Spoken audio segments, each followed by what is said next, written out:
एहसन मलिक साहब, इस बात पे तो हम सब का इतफाक है कि जो चोर है उसको फांसी लगाओ, मगर हकीकत ये है कि अवाम ही फांसी लगती है मुहावरतन। एहसन मलिक साहब, पहले तो मुझे ये बताएं, बड़ा मखमसा है मुझे। मैं लास्ट टाइम मुल्क से बाहर गया था तो मुझे पता चला कि अब आप 10,000 नहीं 5,000 डॉलर लेके जा सकते हैं। ये 11 बिलियन डॉलर कैसे हिजरत कर जाते हैं एक साल में और किसी को पता तक नहीं चलता। सेकेंडली, अगर यहाँ प्रॉपर्टी सेक्टर बैठ जाता है तो क्या जो इन्वेस्टर है यहाँ का वो भाग के फिर बाहर निकलेगा और ये पैसे हवाले के जरिए ज़ाहिर जाते होंगे? ज़रा इसको एक्सप्लेन कर दें एहसन मलिक साहब।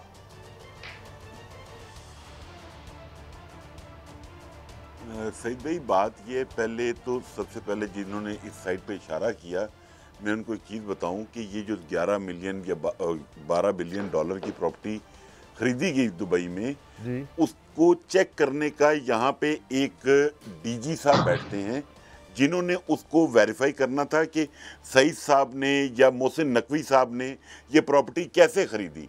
तो अपने रिकॉर्ड के लिए आप भी चेक कर लीजिएगा कि जिस रात ये दुबई लीक्स आई हैं उसके दूसरे दिन जो उस सीट पे बंदा बैठा हुआ था उसको फारिग करके किसी ऐसे बंदे को चार्ज दे दिया गया जो इस मामले को दबा के रखे। ये मैं आपके लिए ये जरा बता दें ये कौन सी पोस्ट है और ये जरा एक्सप्लेन कर दें इस बात को। मैं चाहता हूं इस बात को एक्सप्लेन करें कि कौन इस बात को बता सकता था या वेरीफाई कर सकता था। ये सर जी डीजी इंटरनेशनल प्रॉपर्टीज डील करता है एफबीआर में। उसकी जगह उनको हटाया गया और उसकी जगह मेंबर ऑपरेशन को चार्ज दे दिया गया। और रिसेंटली मेंबर ऑपरेशन साहब वही आदमी हैं जिन्होंने लाहौर में एक एलटीयू में एयर कंडीशनिंग कंपनी की रिश्वत जो 8 करोड़ रुपए में डील हो रही थी जिसके अंदर गोलियां चल गई एलटीयू और आरटीओ में, उन अफसरान को इंक्वायरी करके सारों को ओएसडी बना दिया और मामले को रफा दफा कर दिया, बजाय इसके कि वो मामला एफआईए को दिया जाता और लोगों को निशाने इबरत बनाया जाता ताकि बैरिया इनक्लेव के अंदर पूरी गली में लोग प्लॉट ना खरीदते। हम अपने पॉइंट की तरफ आते हैं। सही साहब, बात यह है, हमने जब बजट ट्रांसमिशन की मैंने आपसे तब भी कहा था, अगर आपको याद हो, कि हमारे पास ये जो लोग एफबीआर में बैठे हुए हैं इनका कैपेसिटी का इशू है और उसका सबसे बड़ी एग्जांपल ये है, ये खुद black money undeclared amount create करवाते हैं।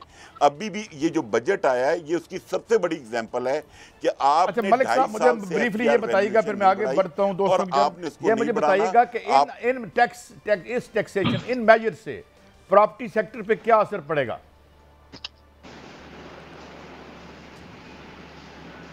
सर, इससे सबसे बड़ा जो असर पड़ेगा वो नेगेटिव इम्पैक्ट ये आएगा कि गवर्नमेंट का एक माइंडसेट लोगों को पता चलता है और स्पेशली प्राइम मिनिस्टर साहब शहबाज शरीफ साहब ऑलरेडी कितने फोरम्स पे ये कह चुके हैं कि रियल एस्टेट सेक्टर एक नॉन प्रोडक्टिव सेक्टर है, तो इस सेक्टर में क्यों कोई इन्वेस्टमेंट करे।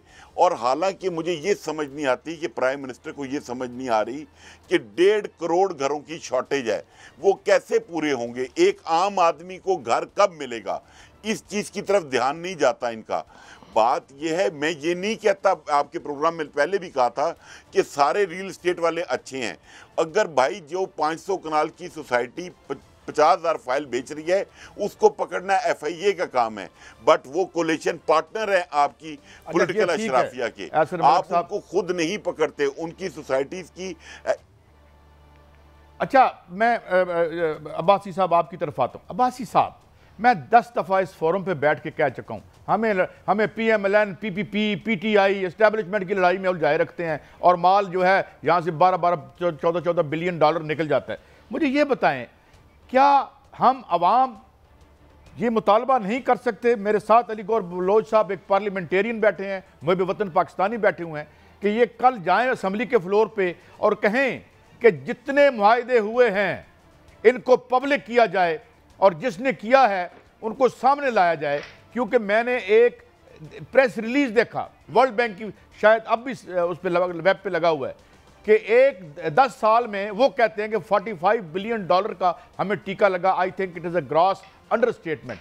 तो क्या हम नहीं आवाम मांग सकते कि हमें बताओ यार ये मुआहदे किसने किए? जनाब अब्बासी साहब, आपकी बात बिल्कुल ठीक है। देखिए, जब यहाँ पे एलएनजी का केस हुआ था तो आप चेक कर सकते हैं कि इंडियन लोकसभा, राज्यसभा, दोनों जगहों पे उनके मायदे पब्लिक नेशनल असम्बली की, उनकी जो असम्बली है वहाँ पे पब्लिक किए जाते हैं, डिबेट होती है। यहाँ ऐसी बात बिल्कुल नहीं होती। लेकिन यहाँ पे एक अभी बलोच साहब एक बात कर रहे थे, मैं बलोच साहब को एक ही बात कहूँगा, ईद के दिन मेरे ख्याल में जब नमाज पढ़ेंगे तो सजदे में एक बात उनको याद आएगी कि ये जो कहते थे ना कि 10,000 मेगावाट हमने जमा ऐड किया, वही हमारे गले का फंदा पड़ गया। क्यों? इस तरह कि जब 2014 में जब चाइनीज़ प्रेसिडेंट ने बुलाया था डेलीगेशंस, उसमें मैं भी था, एहसन इकबाल भी थे, शाहिद हुसैन भी थे, और वहाँ पे खुद चाइनीज़ ने कहा, सबके सामने कहा, भाई होल्ड डाउन, देखो ये जो कोल पावर प्लांट आप ले रहे हो ये ब्लैक एंड वाइट टेलीविजन की तरह हो जाएगा, आप सोलर की तरफ आए। आज देखें क्या हो रहा है, तकरीबन 10% हर महीने लोग यानी कंज्यूमर निकल रहे हैं, और ये हमारे पास बिलालगंज का स्क्रैप रह गया जो कोल के पावर प्लांट ये लेके आए। हमें सोचना चाहिए कि इनकी अकल क्या। और एक और बात है, उस वक्त आप चेक करें नेट के ऊपर 14 अगस्त 2014 एक पॉलिसी ब्रीफ है, लेटर टू नवाज शरीफ, एहसन इकबाल के, देखो यार ये जुल्म मत करना, ये आपने नहीं करना वरना ये होगा। वार्निंग के बावजूद भी जब करते हैं तो बताइए फिर क्या हाल होगा। ये काम हमने हाथों से किए हुए हैं। मेरा ख्याल है कभी बलोच साहब मियाँ साहब से मिलेंगे या शहबाज शरीफ साहब से मिलेंगे तो पूछेंगे कि मियाँ साहब दसो की कीता जी, अकेले में बता दें कोई बात नहीं, लेकिन हमने ये अपने हाथों से किया। आप यकीन करें हमें बास को बड़ा दुख होता है। आपको कहूँ कि अभी जब इलेक्शन हो रहे थे, पता मोदी क्या कह रहा था, एक टी बॉय, एक अनपढ़, उसने कहा जी हमें तो गोली चलाने की इजाज़त नहीं है, ज़रूरत नहीं है, हम तो बैठे बैठे जीत गए। ये देखें इन्होंने अपने साथ खुद ही क्या हाल किया, आप भी सुन रहे होंगे। हमने अपने हाथों के साथ ये हाल किया, लेकिन जिन्होंने हमारे साथ ये हाल किया उनकी प्रॉपर्टी यहाँ पे नहीं है, यहाँ पे लंदन है, कोई और है। ठीक है, इंडियंस की प्रॉपर्टी भी दुबई में है, लेकिन इंडियन किसी जनरल की नहीं है, किसी ब्यूरोक्रेट्स की नहीं है। ज़रा पता करना, कोई एक ब्यूरोक्रेट, एक मिनिस्टर, एक किसी उनकी जनरल की प्रॉपर्टी बाहर निकल आई नहीं है। ऐसा ये नेशनल कैरेक्टर वहां पे है, यहाँ पे नहीं है। अच्छा, मैं आप चूंकि आपने निशाने पे रख लिया, I know Ali Gaur Baloch is a thorough gentleman and he is a वतन पाकिस्तानी है, हमारे दोस्त हैं अली गौर बलोच साहब। बिल्कुल वो पूछेंगे, वो अकेले पूछेंगे मेरे ख्याल में। मैं आपसे पूछेंगे और पाकिस्तानी के तौर पे मैं ये आपको असेंबली के फ्लोर पे ये नहीं मुतालबा करना चाहिए कि ये जो डीजी इंटरनेशनल प्रॉपर्टीज था इसकी ट्रांसफर किसने की, and why we are not being told ये प्रॉपर्टियां $11 बिलियन पहले तो बाहर कैसे गया इस साल, और फिर वहां पे प्रॉपर्टियां किसकी हैं। बलोच साहब, now podium to you, because आपके खिलाफ जाहिर है महाज 3 खुले हुए, मैं ज्यादा टाइम आपको दूंगा। बलोच साहब। नहीं कोई बात नहीं, ये कई महाज हैं और इन महाजों के दरमियान से ही रास्ता निकलता है। यहाँ पर तो वो महाज भी हैं जो कि मैंने बताया कि पूरी दुनिया में जाके तरले करते हैं कि पाकिस्तान को कर्जा ना दो, पाकिस्तान पर ये पाबंदियां लगा दो, पाकिस्तान के ऊपर एतमाद ना करो। तो ये तो कोई नई बात नहीं है, हम उन महाजों से नहीं डरते। हमारा काम है मेहनत करना और पाकिस्तान के लिए, पाकिस्तान की मैशत की बेहतरी के लिए आगे चलते जाना। दूसरी बात ये है, जाहिर है कि इनका नॉलेज होगा, इन्होंने सवाल उठाए हैं, इनको सारे कंसर्न जो फॉरम्स हैं उनका पता है, ये ज़रूर उठाएं, इनको उन सवालों का जवाब मिलेगा। लेकिन मैं पूछता हूँ कि यहाँ पर एक पनामा का ड्रामा भी रचाया गया था, उसके नाम आज तक सामने आए मासवाए एक नाम को जिसको के टारगेट था कि विक्टिमाइज करना है। यहाँ पर जो दुबई लीग्स अभी आई हैं उनके नाम भी सामने लाए, कुछ लोगों का तो हम आपसे दरख्वास्त करते हैं आप लेके आए ना, अब तो आपकी गवर्नमेंट। मेरी गुजारिश सुने ना, मेरी गुजारिश सुने। उनके तो कुछ लोगों के डिक्लेयर्ड है, कुछ के डिक्लेयर नहीं है, जिनके जी मैं आऊंगा बसर साहब की बात मुकम्मल करने। आपकी बारी आ रही है तो आप अपनी बारी पे बात कर लीजिएगा, मेरी जरा बात सुन लीजिए। जी बलोच साहब प्लीज गो अहेड। देखिए बात ये है कि अभी बात हो रही थी, इससे पहले बसरा साहब ने भी बात की है। मैं समझा कि ये जो करप्शन की बातें गिनवाने लगे हैं बहुत इंसाफ पसंद हो गए हैं, तो कुछ इंसाफियों का जिक्र कर देंगे। इन्होंने अल कादिर ट्रस्ट का नाम लिया जो अरबों की प्रॉपर्टी इमरान खान ने हड़प की है टेक्निकल तरीके के साथ। इन्होंने उस लेटर का जिक्र नहीं किया जो उन्होंने अपनी काबीना में लहराया था।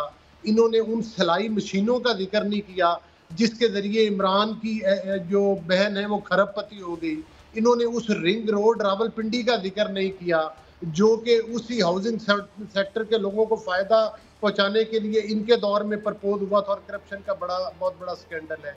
इन्होंने उस वो जिक्र नहीं किया जो इन्होंने ट्रांसपोर्ट खैर से गुल खिलाए थे पेशावर के अंदर, और वो BRT जो पेशावर बनी थी जिसका के खर्चा लाहौर वाली से, मुल्तान वाली से और जितनी भी पंजाब के अंदर बनी उन सब का भी एस्टिमेट अगर कॉस्ट निकाल ली जाए तो उससे ज्यादा था। उसका मैं इन तमाम सवालों का जिन लोगों ने बलोच साहब जिन लोगों ने जिन एक मिनट जिन लोगों के नाम है, मेरी गुजारिश सुन लेना, जिन लोगों के दुबई लीक्स में नाम है उनको, वो कोई भी हो, किसी भी पार्टी के हो, उसमें क्या PTI के लोग नहीं है? उन सबका एहतसाब होना चाहिए, मैं बिल्कुल कहता हूँ। और जिन्होंने डिक्लेयर किए और बनाए हैं वो बताया, वो वजाहत की है, वो चाहे किसी भी पार्टी का उसका नहीं होना चाहिए। लेकिन फॉरेन फंडिंग केस में माननीय PTI के साइनों के साथ स्टेट बैंक ऑफ पाकिस्तान ने बताया, ठीक हो गया बलोच साहब, आपकी छुपाए गए थे आपकी चार्जशीट लेके मैं बसर साहब की तरफ जा रहा हूँ। भाई इनसे बड़ा चोर डाकू कोई नहीं है। 6-6 कैरेट की अंगूठियां आपने ली, फरागोगी तो आपने मुल्क से भगाया, अरबों रुपए खा गए। ओ जब बात करेंगे वाह जी वाह। हाँ जी बलोच साहब, मैंने आपको जाहिर है मैक्सिमम टाइम दिया। इसी माहौल में कुछ तज्जियाकार भी बैठते हैं, वो भी तज्जिए करते हैं बैठ के, बड़े वो बातें, लेकिन सबका एहतराम है, मैं किसी का नाम नहीं ले रहा। ठीक है, उनका टिल्ट किसी न किसी तरफ होता है, वो किसी की किरदार कशी पे उनकी ड्यूटी लगी हुई होती है। मसरा साहब, ये तमाम चार्जशीट जो अली गौर बलोच साहब ने लगाई है, अल कादर ट्रस्ट का बताएं, अंगूठियों का बताएं, फरा का बताएं, क्योंकि लुटने वाले तो हम ही हैं ना। जरा आप बताएं, ये जो आपका भी शेयर है, फॉरेन फंडिंग केस है, ऑल दीस थिंग्स। काजी साहब, मेरे ख्याल में अगर ये जिन्होंने पाकिस्तान का भट्टा बैठाया, अगर ये सेंसेस में है, होश में है, तो इनको कोई बताए। बेहोश आप हैं, फार्म 47 का मैंने इंटरप्ट नहीं किया। रोहित साहब, आपने इतनी बातें की, मैंने इंटरप्ट नहीं किया। इनको कोई बताए कि फार्म 47 का होना जो है वो इस वक्त इक़्तिदार में है। इनको कोई बताए कि मियां नवाज शरीफ जिसने पाकिस्तान का सारा माल लूट कर वो एवन फील्ड में ले गया है, इनको कोई बताए कि मैडम प्लीज अलाउ कर दें, प्लीज अलाउ कर दें। मेरा लंदन तो क्या, पाकिस्तान में कोई जायदाद नहीं। जिसने कतरी लेटर पेश किए, ये कहते थे कौन होते हैं हमें पूछने वाले। मैं गौर साहब आपको इतना याद दिला दूं, सुन तो लें। आप एक काम करें, कहीं मैं लानत भेजता हूं तमाम लीडरों पे जिनके पैसे मुल्क से बाहर हैं, कहीं मैं लानत भेजता हूं तमाम लोगों पे जिनके पैसे। बात तो सुन ले प्लीज काजी साहब, इनको मुझे पता है ये बेचारे अब इनमें बर्दाश्त नहीं है। इसकी वजह ये पूरा टब्बर चोर है, ये पूरा टब्बर चोर है। आज मैं कहता हूँ, मैंने इंटरप्ट नहीं किया, बलोच साहब को पता था आईना दिखाऊंगा ये बुरा मान जाएंगे। बलोच साहब, आप भी चोर कहे, चले मैं ये कह लेता हूँ कि मियां नवाज शरीफ चोर साहब, मियां शहबाज शरीफ डाकू साहब, और क्या कहें आप मुझे बताएं, ये दुबई में किसकी जनादें निकली है? ब्रेक में जा रहा हूँ। मेरा दोनों दोस्तों से इश्यूज पे रहें, एक दूसरे को please don't name them on this platform.